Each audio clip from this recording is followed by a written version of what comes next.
వీరికి పంచమ స్థానంలో 30 ఏళ్ల తర్వాత శని భగవానుడు కుంభరాశిలో వక్రగమన సంచార స్థితి ఉండడం వలన వివాహమైన దంపతులకు సంతాన యోగము, తల్లిదండ్రుల యొక్క ఆస్తులు, పిల్లల యొక్క చదువులు, పిల్లల యొక్క అభివృద్ధి, విదేశాలకు పంపించాలని మీ కోరిక నెరవేరబోతుంది.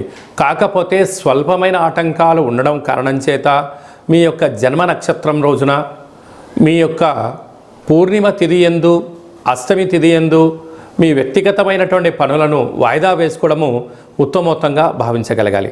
6వ స్థానంలో రాహు సంచార స్థితి ఉండడం వలన రుణ సమస్య, రోగ సమస్య, శత్రు సమస్య, ఆరోగ్య సమస్య పొంచి ఉన్నాయి. సీజనల్గా వచ్చే వ్యాధులు ఇబ్బందిని గురి చేసే పరిస్థితి ఉంటుంది. తస్మాత్ జాగ్రత్త.